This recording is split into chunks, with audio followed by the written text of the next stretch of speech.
Vou brincar um pouco de culturalista, que é o nosso programa de quinta-feira com o André Arruda, e vou compartilhar aqui a tela com a matéria do Walter Porto. Vou ler esse trecho e aí a gente começa o papo. Então, vocês estão vendo aqui e tal. A matéria é sobre esse livro da Clarice, que a editora Rocco tá soltando, vai soltar esse mês de setembro. E é um livro, enfim, com cartas da Clarice para muitos autores e tal, que vai chamar Todas as Cartas. E dentre essas cartas, tem para várias pessoas, Sérgio Millier, enfim, João Cabral de Melo Neto, enfim, o livro deve estar interessantíssimo. Eu particularmente não li o livro, mas eu tô louco para ele sair, que eu vou comprar na hora. Eu adoro cartas. E aqui ele cita, aqui ó, além disso, uma já madura Clarice mostra um lado generoso em cartas a autores em começo de carreira. Disse que certo conto do jornalista Mora Fuentes, 3 décadas mais novo que ela, era a melhor coisa que tinha lido ultimamente. Você tem mais coragem e escreve melhor do que eu, disse a Clarice, que tá ótima aqui nessa foto. Então, enfim, provocados por isso, voltamos aqui. Provocados por isso, a gente resolveu mudar um pouco o que seria o Diários da Casa do Sol de hoje e fazer esse bate-papo. Porque essas cartas, além de serem ligadas à memória da casa, à nossa memória afetiva pessoal também, elas são guardadas no acervo do Instituto Hilda Hilst. Olga conta dessas cartas, mas conta também da relação do Mora Fuentes, do meu pai, com a Clarice. Bom, boa noite a todos e a todas. Boa noite ao Daniel. E realmente essa matéria que saiu no sábado do jornalista Walter Porto, chamando a atenção para o lado generoso da Clarice para os autores jovens, ele escolheu um trecho assim muito elogioso do Mora Fuentes, onde ela diz a Clarice que ele, apesar de ser 3 décadas mais jovem, escreve com mais coragem e melhor do que ela. Essa correspondência, ela se deu nos anos de 74 e 75, e foi uma relação assim muito especial. É um conjunto de cartas que, ao longo desses 2 anos, os dois trocaram. Eles foram apresentados, provavelmente, pela Lígia Fagundes Telles, numa desses encontros de escritores que tinha muito nesses anos. E, desde então, ficaram muito amigos, muito próximos. A gente está falando dos anos 70, começo de 70, 74, 75. Tá. São esses 2 anos a correspondência. Eu já estou aqui com as minhas luvinhas, porque eu quero mostrar para vocês as cartas. Não mostra ainda. Vamos mostrar mais para frente. Bom, tá certo. Posso mostrar mais para frente. Depois a gente mostra. Mas conta disso, então. Continua o que você estava contando. Você quer que eu conte como é que foi essa relação? Como é que foi essa relação? Se fosse... você lendo o conjunto das cartas e você sabendo toda a história como eu sei, você atribui a essa correspondência uma relação que ultrapassa a generosidade da Clarice. Foi uma relação amorosa, platônica entre os dois, que durou esse tempo inteiro. Os dois se conheceram no Rio de Janeiro. Numa das cartas, ela diz para eles se encontrarem os dois vestidos de branco, e tudo isso aconteceu. Então, o Mora Fuentes foi para o Rio de Janeiro, isso no final da correspondência já. E eles se conheceram, os dois vestidos de branco. E, ao longo dessas cartas, o Mora Fuentes também foi construindo vários amuletos, que eram pinturas sobre papel, um papel que ele construía, papel envelhecido, e presenteou a Clarice 4 vezes com esses amuletos desenhados que ela também comenta nas cartas. E tem um momento muito especial dessa carta em que o Moura Fuentes estava para lançar um livro e os dois combinam dela escrever a orelha do livro. Então, esse trecho eu vou ler para vocês dessa carta. Lê, essa carta é linda. São Isso é um quantas final... cartas? Só para explicar para as pessoas um pouco, a Sala de Memória Casa do Sol, que é o acervo do Instituto Hilda Ilst, ela guarda, enfim, tem uma grande quantidade de documentos ao redor das personagens que construíram a história da casa. Lógico que a Hilda é protagonista, mas tem dentro desse acervo tem uma série de outros personagens. E essas cartas são pérolas desse acervo, né? A gente tem as cartas que a Clarice escreveu para ele, né? Porque as cartas que ele escreveu para Clarice fazem parte do acervo da Clarice, né? Essa é a dinâmica, em regra, nos acervos pessoais de como ficam cartas, né? Os acervos de uma determinada pessoa guardam as cartas que ela recebeu, né? A não ser, desculpe eu te interromper, por uma carta. Exatamente, essa carta é uma ouro. Resposta está publicada no Cordeiro da Casa como um último conto com o nome Carta a Olenska. Todo mundo pensa que a carta é para mim, mas não é para Clarice. Então, é uma das cartas, além de estar no acervo da Clarice, está também no livro publicado no Cordeiro da Casa, onde ele conta a noite, ele conta um cotidiano da casa para Clarice, numa dessas cartas.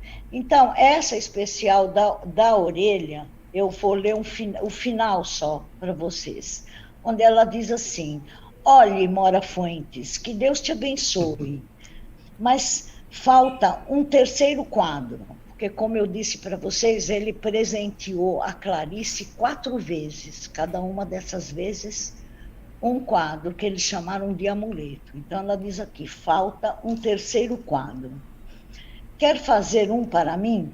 Eu queria ter 3 quadros seus. Se você quiser, eu tentarei. Agora ela já está fazendo a negociação, ela está trocando o quadro pela orelha do livro.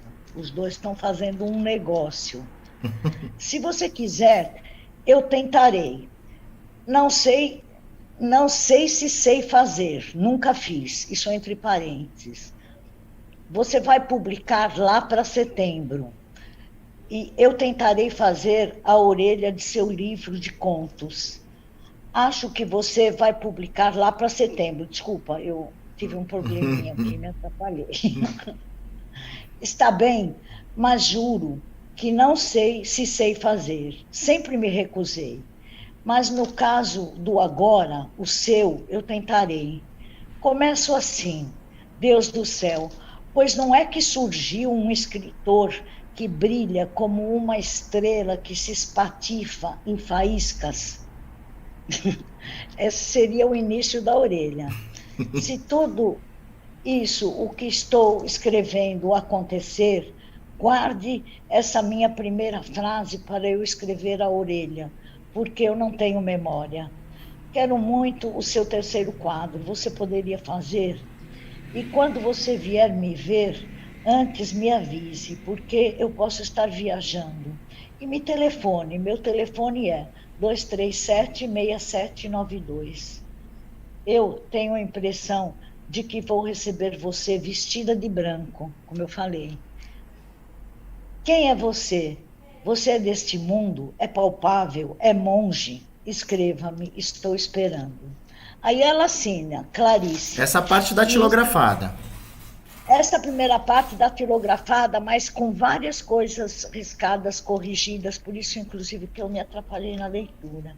Aí ela assina, Clarice, e escreve à mão o seguinte: pensando melhor, não é assim que se faz orelha de livro. O que é que você acha? E daí termina essa carta. Então, como essa... Mostra essa parte em que a Clarice tenta aproximar da câmera. O papel timbrado, estão vendo? embaixo a parte manuscrita. Aproxima um pouco Vou mais. mostrar. Eu vou colocar a câmera na tela cheia para você. Peraí, só um segundo. Aqui. Pronto. Ah, tá. Pode ir subindo. É. Vou aproveitar para mostrar o envelope também. Ela, nesse envelope, encheu de estrelas. O envelope, a parte de trás do envelope é que tem o timbre.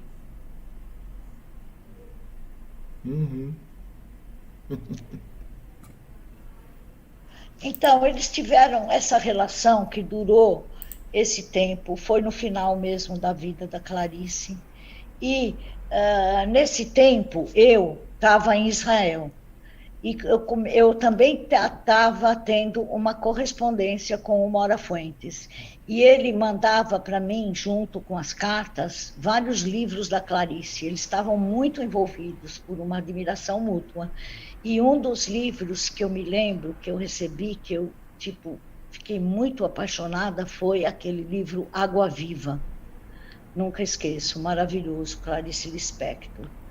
Aí foi quando eu cheguei de Israel, quando eu vim para cá, já foi bem no finalzinho da vida da Clarice mesmo, e uma manhã chega o Dante com o Jornal da Tarde dizendo da morte da Clarice. Então, isso acho que foi o último amor, a última admiração na vida da Clarice. Eles se conheceram no Rio de Janeiro, foram a um restaurante. Mas Ela já estava com eles se encontram no Rio de Janeiro, assim, ao vivo, no final, né? Na verdade, a relação foi no final essa carta que eu li é uma das últimas cartas. Eles se encontram no Rio de Janeiro, os dois vestidos de branco, eles iam fazer uma espécie de casamento ritual entre os dois, ela de branco, ele de branco. Aí se encontraram, o Mora Fuentes chegou no Rio, eles foram para um restaurante, ela com uma enfermeira, uma acompanhante, e eles tiveram esse encontro, jantaram, depois foram para a casa dela, ele viu a colocação dos quadros, conheceu Ulisses, o cachorro, do qual ela fala muito nas outras cartas também. E foi assim, o Mora Fuentes, nesse período, também tinha problemas sérios de saúde, e ela estava com problemas bem sérios, tomava antidepressivos, tinha que ter essa acompanhante o tempo inteiro junto e tal, então aí eles acharam melhor cada um seguir a sua vida, porque por causa dessa situação assim física, né, de saúde e tal. Aí o Mora Fuentes voltou para a Casa do Sol e ela, pouco tempo depois, não sei dizer quanto, e tudo foi o final da vida da Clarice. Mas foi uma história muito intensa, muito linda, e eu não diria que foi só uma generosidade da escritora Clarice Lispector em relação ao escritor jovem. Isso também, acho que a Clarice deve ter sido uma mulher muito generosa, mas acho também que ela viu no Mora Fuentes o que a Hilda Hilst também viu, e muita gente viu, uma voz própria de um grande escritor. Então, por isso é que ela se dispôs a fazer a orelha, a participar desse lançamento do livro do Mora Fuentes. Agora, você falou rapidinho, queria que você falasse um pouco mais. Uma dessas cartas que o meu pai escreveu para ela acabou virando um conto que está num dos livros dele, né? Eu vou até também... No Cordeiro da Casa. No Cordeiro da Casa, tanto o Cordeiro da Casa quanto o Fábula de Rumo, que são os dois livros de contos dele, hoje estão publicados lindamente pela editora Patuá. E eles... Vou até jogar aqui, ó. Tô jogando a capa um dia antes do Parlamento entrar no minguante. Essa capa linda e que é um desenho dele também, né? E dentro dessa caixa que a Patuá fez, tem os dois livros, e um deles é o Cordeiro da Casa, e no Cordeiro da Casa tem o Cartas a Olenska, né? Sim. Conta. Carta a Olenska.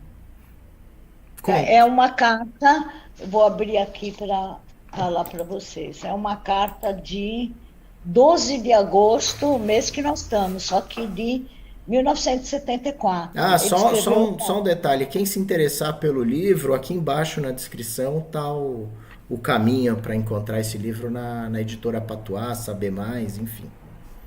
Diga. Desculpa. Então, ele escreveu essa carta durante a madrugada de 12 de agosto de 74. Aí ele vai contando nessa carta como é que está a noite, a madrugada, tudo isso que tem acontecido, e vai falando dos desenhos. Fiz 4 desenhos que parecem muito bons, pena você não poder ver agora. Fico contente que você tenha gostado do bisonte, que foi o primeiro desenho que ele mandou. É mesmo estranho, não é?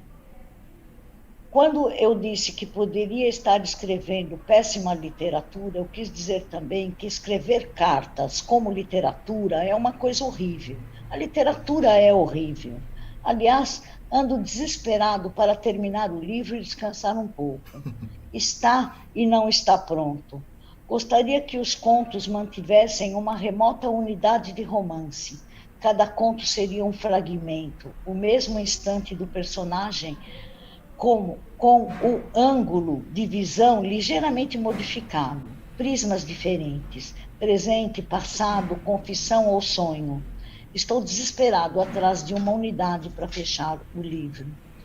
Hoje à noite, Hilda e eu fizemos a experiência da mesa, para conseguir comunicação com as pessoas de outra dimensão. Aquilo, sabe, que se houver uma entidade presente que se manifeste através de pancada na mesa. E Acontecer um fato. Oi? essa é uma carta que ele escreveu para Clarice que ele puxou e transformou em conto. Não, ele publicou como conto, Publicou ele não inteiro. transformou. Publicou a carta inteira. Hoje à noite, Hilda e eu fizemos a experiência da mesa para conseguir comunicação com as pessoas de outra dimensão. Aquilo que, se houver uma entidade presente que se manifeste através de uma pancada na mesa. Aconteceram fatos estranhos. Hilda quase foi tomada e tivemos que parar. Aqui não há problema em fazer essas experiências, porque a casa é muito protegida. Tem uma aura que filtra as más influências. Paramos porque seria um desgaste muito grande para a energia física da Hilda, se ela incorporasse. Não tinha acontecido antes isso com ela. Uma vez minha mãe estava na cozinha conversando comigo e com a Hilda e eu vi, sobrepondo-se ao rosto da minha mãe, um outro que eu reconheci como o de minha avó morta. Vi 2 vezes nesta mesma noite. Só depois é que lembramos todos aqui que era o aniversário de sua morte, 13 de junho. Olha as coisas dessa carta, que depois foi a morte dele, né? Mora foi antes, 13 de junho. Hoje minha mãe nos ajudou na experiência. Ela está aqui passando uns dias. Fico tranquila, porque ela aqui está a salvo. Olenska, devo estar te cansando. Ele diz a salvo porque ele escreveu essa carta durante lembra aquela epidemia que se fala muito hoje da meningite, que foi sufocada, pouco divulgada. Ele comenta durante essa carta dessa epidemia. E é isso aqui. Aí ele diz, Olenska, devo estar te cansando, agora já para se despedir. A ladainha pode parecer e ser interminável, mas é bom te dizer essas coisas, te falar do meu suposto vazio, dizer o que não se diz nunca. Fiquei contente em saber que Cileia gostou de mim. Cileia é um nome lindo, mande abraços para Cileia. Me lembro de você quando não te conhecia. Me lembro de você quando te vi pela primeira vez. Tudo tão bonito, você santificada. Eu, pequeno e tolo, caracol. E assim termina, se despedem. Te abraço, te quero muito e me responda, Mora Fuentes. É lindo, E assim né? são várias cartas extremamente lindas, comoventes e que são peças de acervo, peças de memória, infelizmente, porque o tempo dessas duas pessoas aqui na Terra, pertinho da gente, se foi, mas a gente tem essa prova de que eles existiram aqui no nosso acervo. Existiram maravilhosas, muito amado, Mora Fuentes, Clarice Lispector.